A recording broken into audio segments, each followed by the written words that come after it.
Hello दोस्तों, कैसे हैं आप। उम्मीद करता हूँ आप सभी लोग ठीक होंगे। हमने आपको लास्ट क्लास में डाइजेस्टिव सिस्टम के बारे में बताया था कि डाइजेस्टिव सिस्टम क्या होता है और डाइजेस्टिव सिस्टम की ज़रूरत क्यों है हमारी बॉडी के अंदर। ठीक है, उसमें हमने आपको बताया था कि इस टॉपिक को हम पार्ट बाय पार्ट में कराने वाले हैं। तो हमने जो लास्ट वीडियो में जो कराया था उसे हमने टॉपिक पार्ट फर्स्ट का नाम दिया था, और ये जो अब हम कराने वाले हैं ये पार्ट सेकंड है, डाइजेस्टिव सिस्टम का है, पाचन तंत्र का है। ठीक है दोस्तों, तो हम टाइम ना वेस्ट करते हुए हम डायरेक्टली टॉपिक पे आते हैं और करते हैं क्लास। दोस्तों, हमने आपको बताया था कि डाइजेस्टिव सिस्टम होता क्या है, क्यों डाइजेस्टिव सिस्टम की जरूरत है बॉडी के अंदर। तो हमने उसमें आपको लास्ट टाइम में हमने आपको बताया था एलिमेंट्री कनाल के बारे में। एलिमेंट्री कनाल यानी कि आहार नाल होती क्या है और उससे कौन कौन से ऑर्गन जो है ना, कौन कौन से डाइजेस्टिव सिस्टम के पार्ट अटैच रहते हैं, जुड़े हुए रहते हैं और डाइजेशन में हमारी हेल्प करते हैं, मदद करते हैं। फिर हमने पूरा क्लासीफाई करने के बाद एलिमेंट्री कनाल, फिर उसके बाद हमने आपको डाइजेशन बताया, डाइजेशन है क्या और डाइजेशन कितने टाइप का होता है। हमने उसमें आपको मैकेनिकल डाइजेशन और केमिकल डाइजेशन दोनों बताए थे और पूरी तरीके से क्लासिफाई किया था उसको। ठीक है, फिर हमने आपको कहा था कि नेक्स्ट टाइम जो वीडियो हम बनाएंगे, जो क्लास लेंगे, उसमें हम डाइजेस्टिव सिस्टम का पूरा एक लेवलिंग बता तो दिया था कि एलिमेंट्री कनाल के साथ कौन कौन से ऑर्गन जो है अटैच रहते हैं। लेकिन अब हम वो एक्सेसरी ऑर्गन और वो एलिमेंट्री कनाल के पार्ट जो है वो आपको डायरेक्टली इस डायग्राम में विद लेबलिंग आपको बताएंगे। ठीक है, अभी हम क्या करते हैं कि एलिमेंट्री कनाल में हमने सबसे पहला जो पार्ट था एलिमेंट्री कनाल का वो था माउथ। क्योंकि हम जब खाना खाते हैं, भोजन लेते हैं, ग्रहण करते हैं, तो वो कहाँ जाता है, सबसे पहले माउथ में जाता है।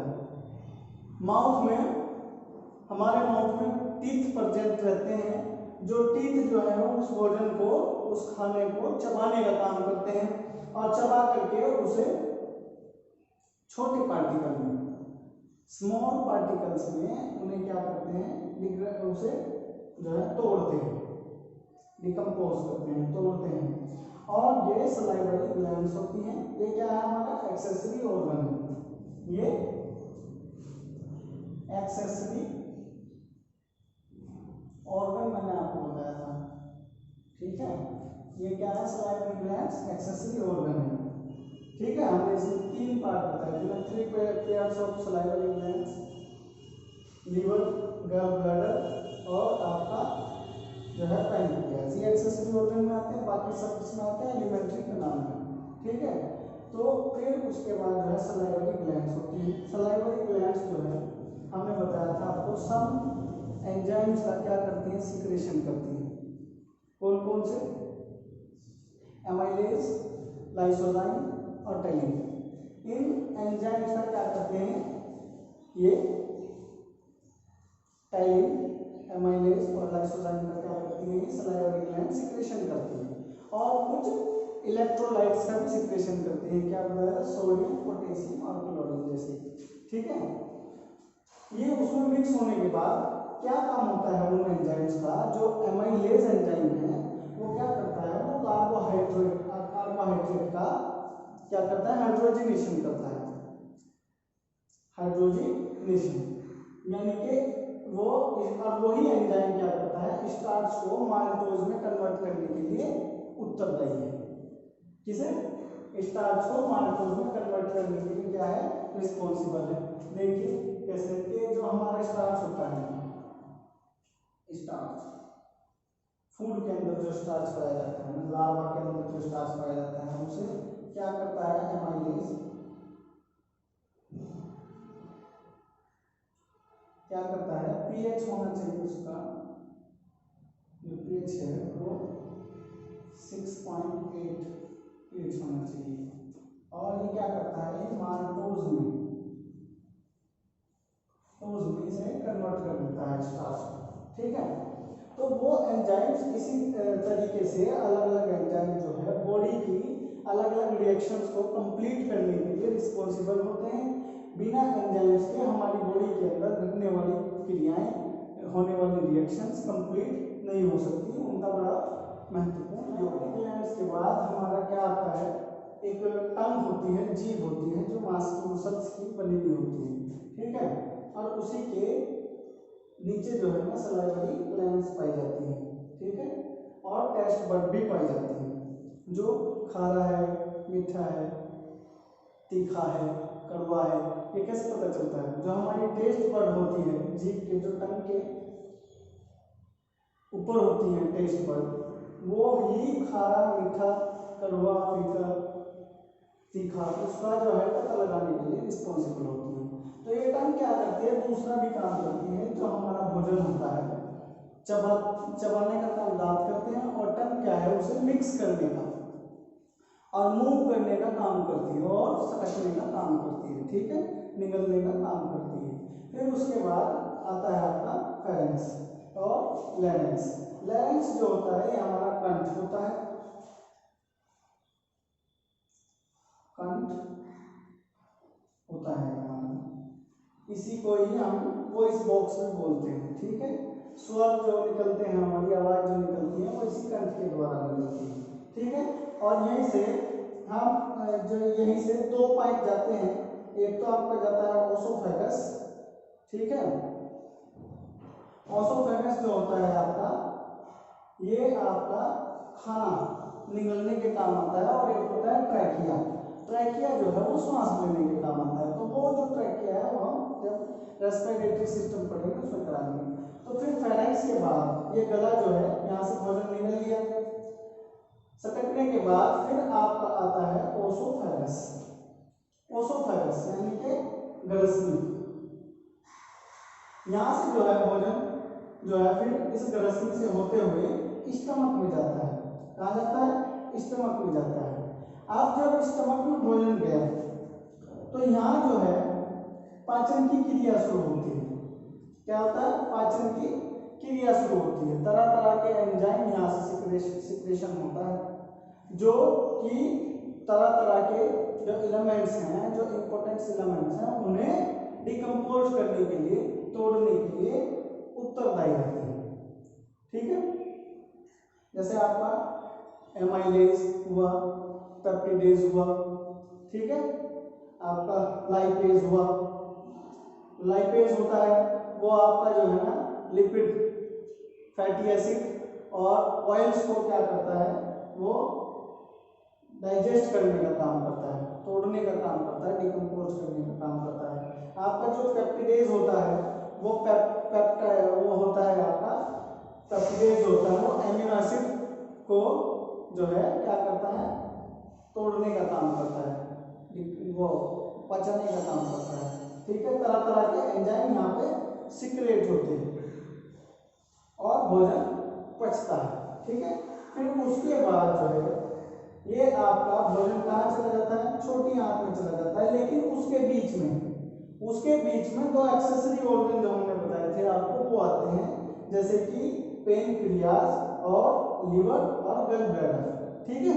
हमने आपको बताया था कि एक क्वेश्चन ये रहता है अक्सर कि जो बाइल है, जो पित्त है, उसका प्रोडक्शन कहाँ पे होता है? तो ये पित्ताशय जो होता है आपका, जो गैल ब्लैडर होता है, पित्त की थैली जिसे बोलते हैं, ये यहाँ पे नहीं होता है। लीवर उसका प्रोडक्शन करता है, और ये जो पित्त की थैली है, जो पित्ताशय है, गैल ब्लैडर है, ये उसे स्टोर करके रखता है, ठीक है। और यहाँ पे ये जो बाइलरी डक्ट है, ये बाइलरी डक्ट है, इसके थ्रू भोजन में उसे निकालने का, मिलाने का काम करता है। यहाँ से निकलता है और यहाँ भोजन में जाकर मिक्स हो जाता है, ठीक है। इसी तरीके से पैनक्रियाज भी क्या करता है? एंजाइम का सिक्रेशन करता है और उसे भोजन में मिलाने का काम करता है। हमने बताया था आपको कि पैनक्रियाज जो है ये एक अंतःस्रावी और बाहर में स्रावी ग्रंथि है, या ऑर्गन कह लीजिए, कि ये हार्मोन्स और एंजाइम दोनों का सिक्रेशन करती है, ठीक है। फिर उसके बाद भोजन यहाँ से डेड्रेनम से ये जो आपको कांटे के आकार की यू आकार की दिख रही है डेड्रेनम, इससे इसके थ्रू कहाँ चला जाता है, स्मॉल इंटेस्टाइन के अंदर चला जाता है। अब स्मॉल इंटेस्टाइन एक ऐसा पार्ट है, ऑर्गन है, जहाँ पे जो पाचन है वो कंप्लीट होता है, पूर्ण होता है, पाचन पूर्ण होता है और ज़्यादा यहाँ पे ज़्यादा वक्त के लिए रहता है। फिर पाचन पूर्ण होने के बाद जब खाना पच जाता है और सबसे ज़्यादा पोषक तत्वों का अवशोषण भी कहाँ होता है, अब्जॉर्प्शन भी कहाँ होता है, वो छोटी आंत में ही होता है, स्मॉल इंटेस्टाइन में होता है। फिर आपका भोजन स्मॉल इंटेस्टाइन से फिर आपका लार्ज इंटेस्टाइन में चला जाता है। लार्ज इंटेस्टाइन देख रहे हैं, बड़ी आंत। अब बड़ी आंत में जो कंप्लीट डाइजेस्ट फूड है वो जाएगा। अब यहाँ पे क्या होगा कि कुछ औषधि और कुछ खनिज तत्व, ऑर्गेनिक सब्सटेंस और कुछ जो है सम ड्रग्स, वो क्या होती है इस बड़ी आंत में अवशोषित होती है।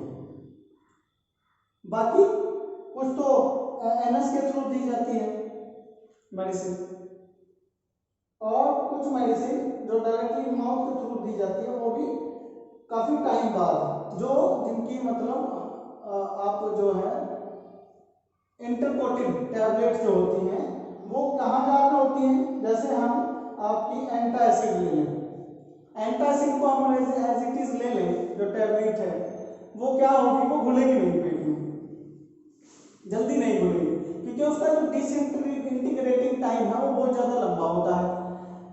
तो उसे क्या करते हैं ना, डॉक्टर बताते हैं कि उसे चबा के ही लेना होता है, चबा के लेंगे तो घुल जाती है।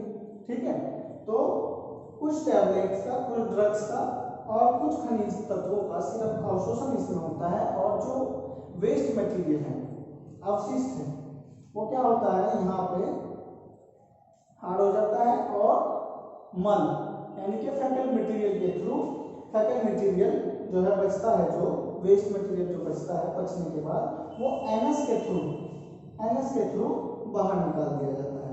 ठीक है, तो ये आपका पूरा डाइजेस्टिव सिस्टम है। ठीक है, इसमें मैं उम्मीद करता हूँ आपकी समझ में आया होगा।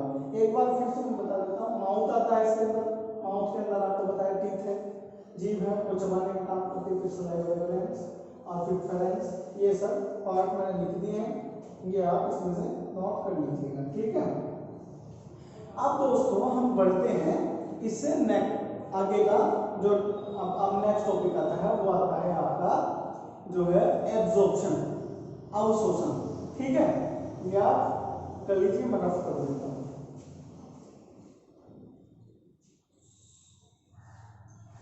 सो दोस्तों अभी हम आ जाते हैं एब्जॉर्प्शन। ठीक है, हमने आपको पाचन करा दिया है, उसका डायग्राम आपको बता दिया है। अब हम एब्जॉर्प्शन पे आ जाते हैं, लेकिन उससे पहले एक क्वेश्चन है कि जो आपका एडल्ट होते हैं, जो एडल्ट होते हैं उनका एलिमेंट्री कनाल से जो है ना तरह तरह के रस सिक्रेट होते हैं, एंजाइम जूस सिक्रेट होते हैं। जैसे हमने भी आपको बताया पेप्टिडेज हुआ, लाइपेज हुआ, एमाइलेज हुआ, ये तरह तरह के एंजाइम जो है सिक्रेट करते हैं, जो आपका जठराग्नि होती है, एलिमेंट्री कनाल का जो होता है आपका पूरा गैस्ट्रोइंटेस्टाइनल ट्रैक्ट जो पूरा होता है, उसमें क्या होता है गैस्ट्रिक जूस निकलते हैं। लेकिन जो नवजात होते हैं, छोटे बच्चे होते हैं, मतलब कह लीजिए कि नवजात शिशु, जैसे पैदा होता है ना शिशु, तुरंत नवजात होता है, इन्फेंट चाइल्ड, तो वो क्या करते हैं, उनकी जो जठराग्नि होती है, जो गैस्ट्रोइंटेस्टाइनल ट्रैक्ट होता है, वो क्या करता है, वो रेनिन नामक एक एंजाइम का सिक्रेशन करता है। किसका? जो नवजात होते हैं।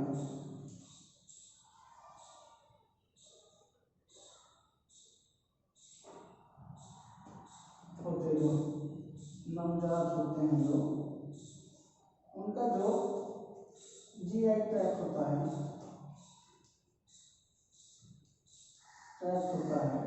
वो एक एंजाइम का सिक्रेशन करता है, रेनिन, रेनिन नामक एंजाइम का, प्रोटीन को पचाने वाले एंजाइम का क्या करता है, सिक्रेशन करता है, जो दूध में उपस्थित प्रोटीन को पचाने का काम करता है। क्योंकि जब बच्चा दूध पीता है, हमारा केवल दूध पीता है, तो उसे भोजन को पचाने के लिए आपका जो है हाइड्रोक्लोरिक एसिड की तो जरूरत नहीं है ना, और तरह के एंजाइम की जरूरत है, क्योंकि कार्बोहाइड्रेट भी वो संतुलित मात्रा में मिल रहा है उसे। तो उसका क्या करता है, रेनिन नामक एक एंजाइम सिक्रेट करता है, जो दूध में उपस्थित प्रोटीन को पचाने का काम करता है। ये तो एक साइड क्वेश्चन था, दिमाग में आ जाता है। तो हम अभी देखते हैं एब्जॉर्प्शन यानी कि अवशोषण। देखिए हम इसे एक एक चार्ट बना देते हैं। चार्ट के साथ सबसे पहले आपका आता है माउथ, ठीक है, फिर आपका आता है स्टमक,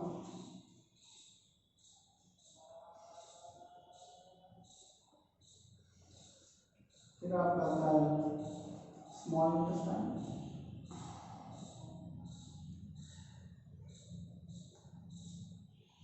और आपका सबसे लास्ट में आता है लार्ज इंटेस्टाइन।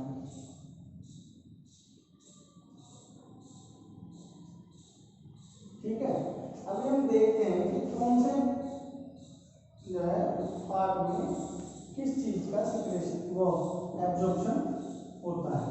ठीक है, जैसे हमने आपको बताया माउथ में तो क्या होता है ना, सिर्फ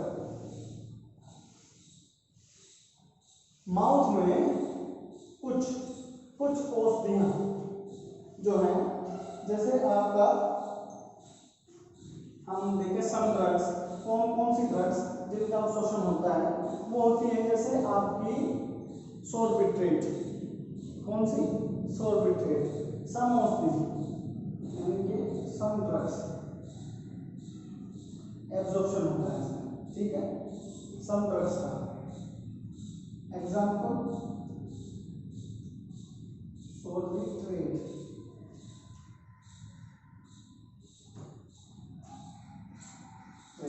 ठीक है। ये सोर्बिट्रेट कौन सी ड्रग है, इसे एंटी हाइपरटेंसिव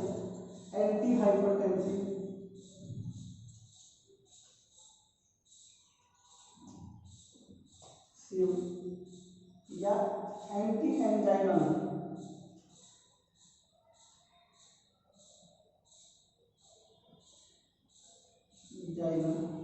ड्रग्स भी हम बोलते हैं। देखिए एंटी हाइपरटेंसिव क्यों कहा है, कि जब ब्लड प्रेशर बहुत ज्यादा हाई हो जाता है, और एंटी एंजाइनल क्यों कहा है कि हमारे हार्ट में एक साइड पेन हो रहा है, यहाँ पे पेन होने लगता है और इस साइड से निकल भी लगता है। ठीक है, और साथ ही साथ हाइपरटेंशन की भी शिकायत रहती है, यानी कि ब्लड प्रेशर बहुत ज्यादा बढ़ा हुआ है और हार्ट में पेन भी है।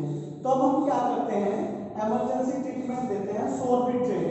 सोर्बिट्रेट जो है वो सॉल्विंग टैबलेट है, उसे क्या करते हैं जीभ के ये वाला जो नीचे वाला हिस्सा है जहाँ ग्रंथियां होती है वहां पे हम रखते हैं।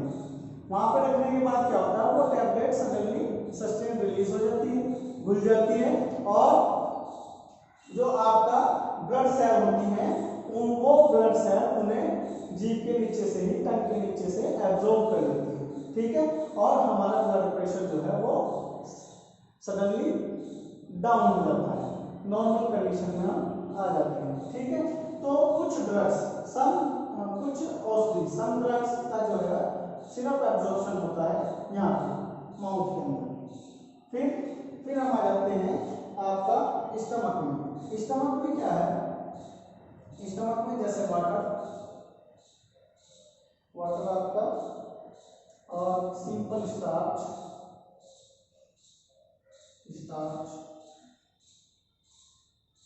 और आपका एल्कोहल।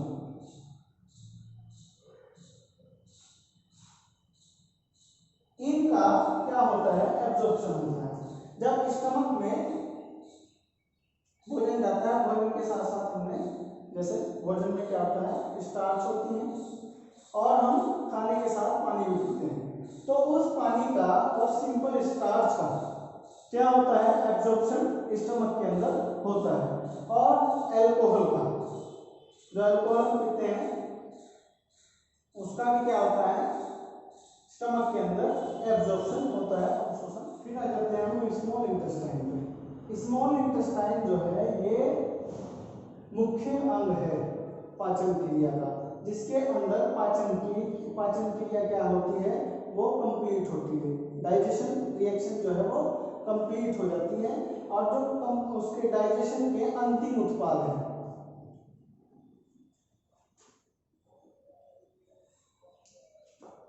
मेन साइट और ऑर्गन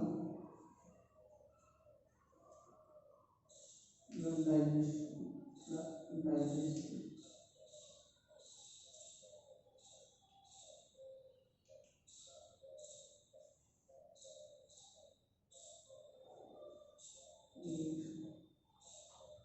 और जो डाइजेशन के पाचन के अंतिम उत्पाद होते हैं उनका क्या होता है, म्यूकोसा द्वारा रक्त प्रवाह और लसिका में क्या कर लेते हैं, अवशोषण कर लिया जाता है। कौन कौन से होते हैं अंतिम उत्पाद, and product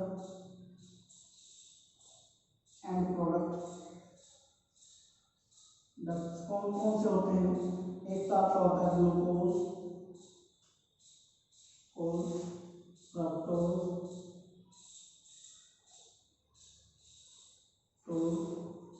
glucose fructose amino acid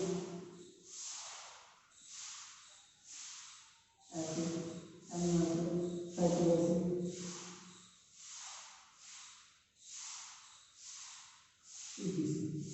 इन सब का क्या होता है, ग्लूकोसा द्वारा रक्त प्रवाह और लसिका में क्या हो जाता है, अवशोषण कर लिया जाता है। ठीक है। फिर सबसे लास्ट में आपका आता है लार्ज इंटेस्टाइन। जैसे कि बताया अभी के लार्ज इंटेस्टाइन में ज्यादा अवशोषण नहीं होता है, इसमें तो केवल एब्जॉर्प्शन होता है कुछ खनिज पदार्थों का, सम कार्बनिक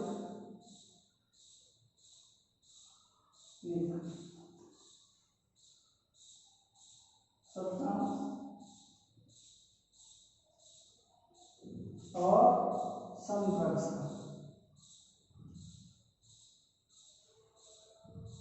जो इंटरकोटेड ड्रग होती हैं जिन्हें अंदर से कोटिंग किया जाता है, जो हार्ड होती है बहुत ज़्यादा, जिनका डिसइंटीग्रेटिंग टाइम बहुत ज़्यादा होता है, dt बहुत ज़्यादा होती है जिन ड्रग्स की, वो ड्रग्स कहाँ जो होती हैं, लार्ज इंटेस्टाइन के अंदर, या जो ड्रग एनस के द्वारा दी जाती है, ठीक है, वो भी कहाँ एब्जॉर्ब होती हैं, लार्ज इंटेस्टाइन के अंदर उनका एब्जॉर्प्शन होता है। ठीक है। तो ये हमारा क्या हुआ, एब्जॉर्प्शन हुआ।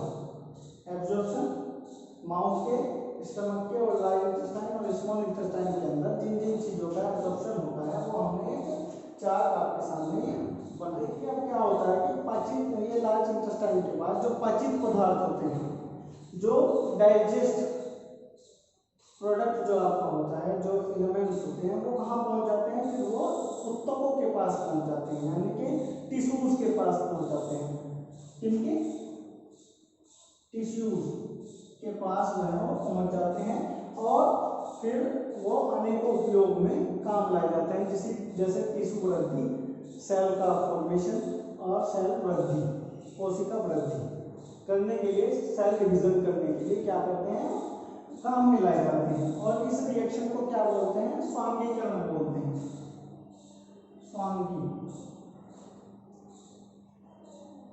स्वांगीकरण यानी कि एसिमिलेशन, ऊतकों द्वारा पाचित पदार्थ के इस्तेमाल में लाए जाने की क्रिया को बोलते हैं स्वांगीकरण या एसिमिलेशन। ठीक है। फिर उसके बाद क्या होता है, आप भोजन पच गया है, अब ऐसा तो है नहीं कि भाई उस भोजन में से खाली जो है यूज में लाई जाने वाली पदार्थ निकलेंगे, उसमें एलिमेंट्स निकलेंगे, उसमें से वेस्ट मटेरियल भी निकलता है, अवशिष्ट